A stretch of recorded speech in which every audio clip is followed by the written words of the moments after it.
Querido Fabián y queridos amigos, continuamos en esta charla donde espero que estén tan emocionados como tú y yo, que se nos da como hilo de medio el tiempo, de darme cuenta, ¿no? De lo que representa la oportunidad de estar en una época de la humanidad en que tengo la libertad de pensar como yo quiera. Y que una de estas opciones es el pensamiento científico. Y que el pensamiento científico, por su naturaleza, es antidogmático. Quiere decir, ser un científico no significa tener un cerebro cuadrado y solamente opinar o observar las cosas de una manera. Al contrario, vemos que hay un debate científico, pero este debate tiene reglas, tiene unas reglas muy democráticas. No es como el debate entre una religión y otra que bien dice, a ver, pues o solo hay un Dios o hay muchos, o hay reencarnación o te vas al cielo. No, aquí es como, a ver, vamos a establecer una serie de reglas, como el escepticismo metódico, ¿ok? Vamos todos a decir que tienes derecho a tener una teoría, una hipótesis, ahora tenemos que demostrarla, ¿sí? Y para eso hay una metodología. Y lo que tú nos digas que descubriste en tu laboratorio, lo tenemos que poder replicar en otro. No se vale de que, ay, pero solo aquí en este cajoncito sí sucede. No, porque eso se llaman trucos de magia, amigo, ¿no?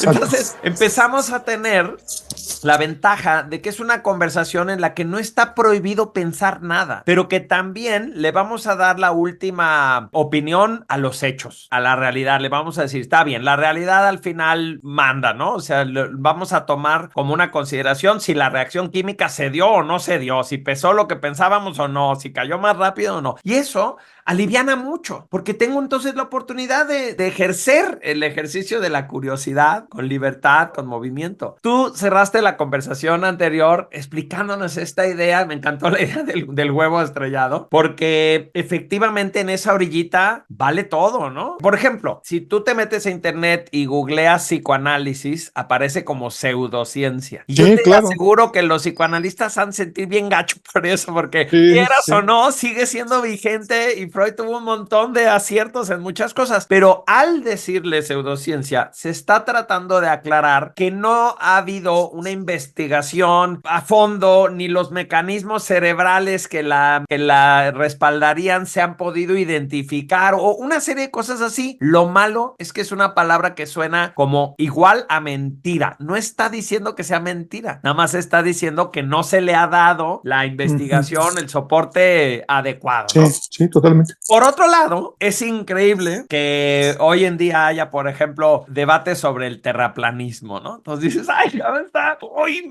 tan atrás, tan así, pero te voy a decir algo, se valora, porque dices, bueno, de verdad tenemos la libertad, de verdad se vale, porque en el huevito, en el centro del huevo, hay también cosas que ya se dan por hecho y que en algún momento hay que revisarlas, como en su momento los genes, ¿no? Los genes son todo y determinan todo, y ahora decimos, pues no. Está la epigenética.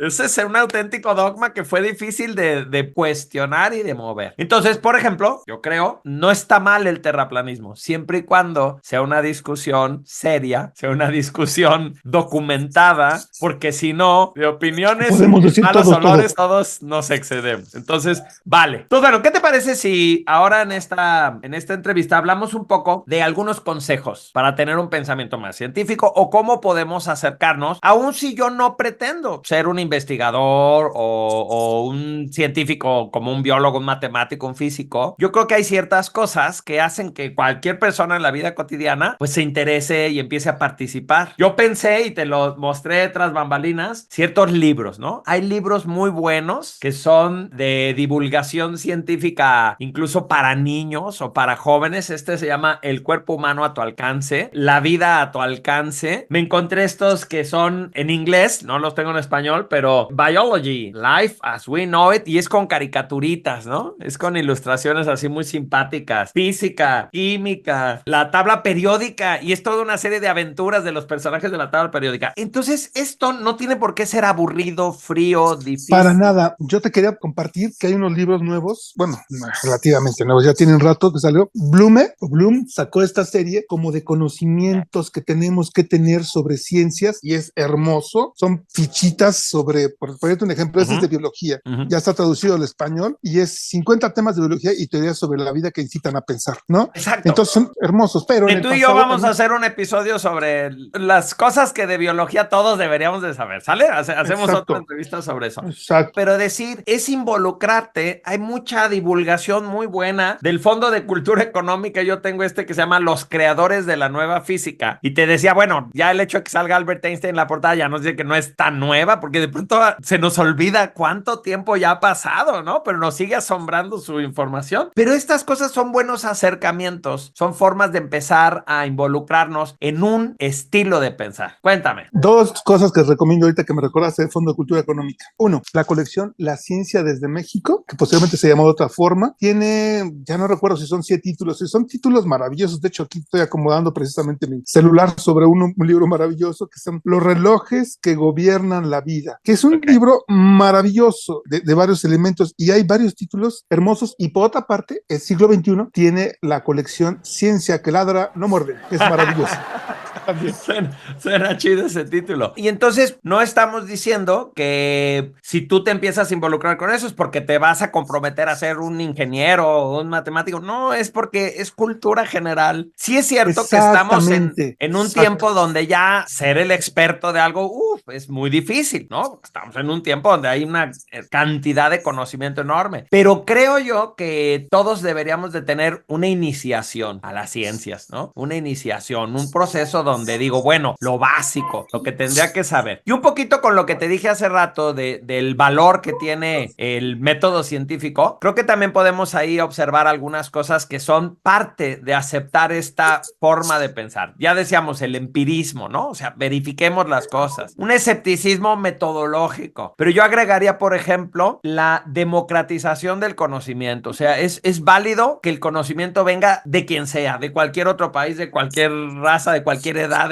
Escuchémoslo, ¿no? Lo ponemos sobre la mesa. No es patrimonio o no hay un dueño del conocimiento, y esto es muy importante que así siga, ¿no? Totalmente de acuerdo. De hecho, últimamente se ha hecho crítica al respecto desde varios campos. Por ejemplo, hay un investigador en Berkeley que lo conocí y coincidimos en algunos lugares, y ellos trabajan algunos elementos que es como decolonización o descolonización del pensamiento, y entonces dicen, oye, ya, bueno, ya gracias por los europeos, pero normalmente la ciencia está basada en 5 países. Tenemos a ingleses, estadounidenses, de vez en cuando franceses, alemanes, a veces invitan a los italianos, pero no son más allá de 5 o 6. Entonces, todos los demás, ¿a poco no han tenido cosas? Y sí, tenemos cosas maravillosas. Por ejemplo, tan solo en matemática, hubo por alguna casualidad que coincidieron matemático, se me dio el nombre, que logró avanzar muchas cosas. O sea, los indios tienen una matemática súper avanzada, y el hecho de que no lo reconozca la ciencia occidental o no la haya reconocido en el pasado, pues realmente es una omisión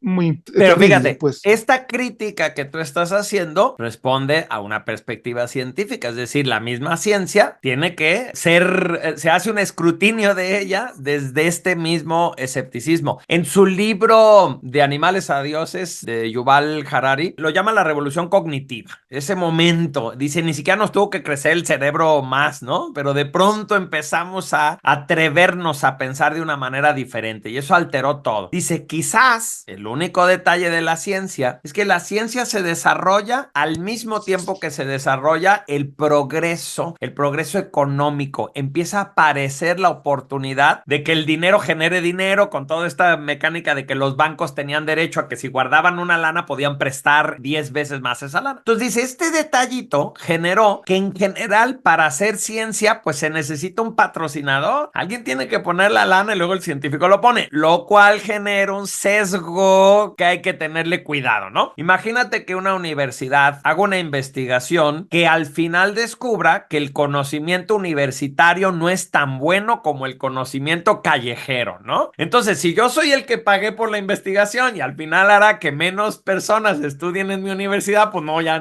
no me gustó lo que descubrí. Ya no me sale. Exacto. Entonces, creo yo, de nuevo, ¿no? Yo estoy enamorado de la ciencia, que lo hermoso es que eso es parte del debate científico, de decir, oye, pues, ¿qué países han tenido más dinero para invertir en investigación? Pues entonces de pronto se vuelven como los campeones pero eso no significa que no haya inteligencia, capacidades o lo que sea en otros lados. Reconozcamos que también ahí hay un desbalance. O por qué la mayoría de la investigación se da en campos donde hay mucho comercio, ¿no? O sea, tenemos mucha investigación sobre medicinas, sobre armamentos, esto, pero no tenemos investigación de lo que no se va a hacer después un dinero. Entonces, bueno, ¿cómo hacemos para que haya fondos para hacer estudios de cosas que a lo mejor no parecen tan relevantes? Te perdimos, amigo, pero regresaste. Aquí estoy. ¿Qué ibas a decir? ¿Qué más ibas a decir tú? Dos principios que me parecen importantes. La ciencia no es por mayoría de votos. Entonces, la ciencia, podemos todos decir algo, o la gente que está involucrada, interesada o haciendo investigación, y de repente aparece uno y dice algo que refuta a todos, y no es porque seamos mayoría, es porque eso está demostrando un parteaguas. Me encantó. Vuelves a este tema de que la realidad decide, ¿no? O sea, la realidad va por ahí. Me recordaste cuando yo estudiaba en Estados Unidos, como tuve que volver a tomar tronco común para poder ya entrar a la universidad, escogí una clase de astronomía. Y el maestro que nos daba la clase, que era muy simpático, decía, les voy a decir un secreto, Plutón no es un planeta. Fíjate, ¿no? Nos lo dijo hace muchos años. Y entonces le dijo a alguien, y si no es un planeta, ¿por qué seguimos enseñando? Y dice, mira, te voy a decir una de las cosas más vergonzosas de la ciencia.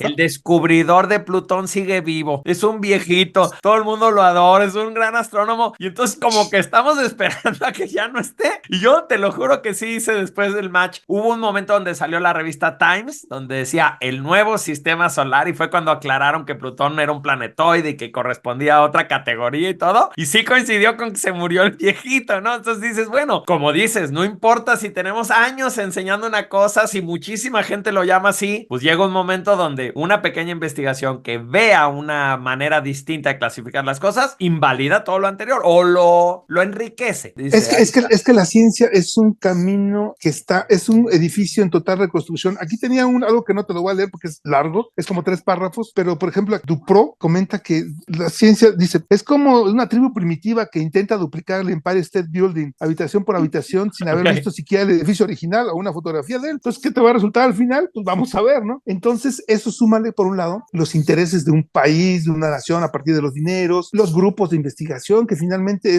quizás podríamos, por ejemplo, tú y yo estar integrados como asesores o en algún grupo de investigación especial, que a lo mejor no estamos por alguna razón, pero podría ser enriquecerse. Entonces, yo sí me ha llamado la atención. Normalmente, la gente que está, pues tiene su mérito. Entonces, todas esas personas nos las estamos perdiendo, todo ese conocimiento por alguna razón, porque hay grupos formados y que para entrar a ellos hay ritos. Fíjate que yo estudié una maestría, primero estudié biología y luego estudié una maestría en comunicación. Entonces, pasé de las ciencias naturales a las sociales y hay ritos, así como cuando pasas de una banda a otra, te dan tu golpiza y ya pasaste, ya aguantaste vara.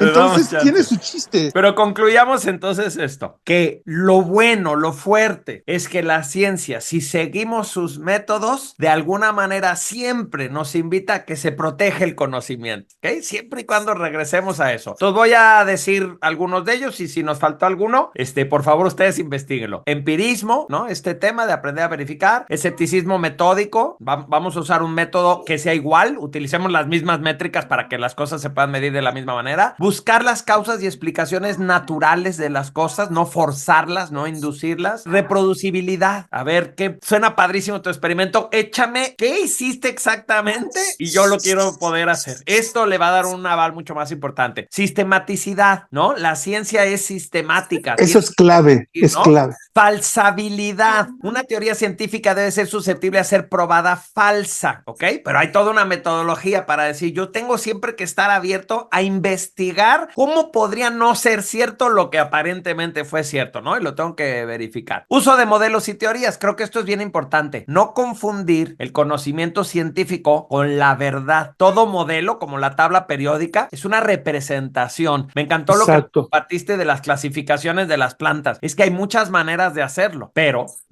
unas resultan más útiles y más prácticas. Y entonces no confundir. O aceptadas por un grupo en especial. Por ejemplo, la teoría de la evolución, te lo doy en un segundo. La teoría de la evolución de Darwin fue la más aceptada, la persona más adecuada que tenía cierta posición, pero había unas teorías de la evolución que explicaban este cambio de los organismos que estaban basados, por ejemplo, en organismos deformados, de un tipo que trabajaba en un circo. Entonces, pues no estaba bien visto en la época victoriana esas cosas. ¡Guau! No, pues nos tienes que platicar de eso ahora que hablemos de la biología. Bueno, yo agregaría un último principio que es transparencia, ¿no? Honestidad. Tenemos que hacer eso y por eso es tan importante que el método científico, que ya lo tomaré después en otro momento, es algo que garantiza el buen uso de esto, a diferencia de simplemente filosofar. Querido Fabián, te agradecemos un montón y nos debes entonces la entrevista sobre biología para ver por qué ese fue el campo que tú elegiste. ¿Te parece bien? Excelente, muchísimas gracias, Pau. Muchísimas gracias a todas las personas que nos ven y pasan tiempo con nosotros. Muchas gracias.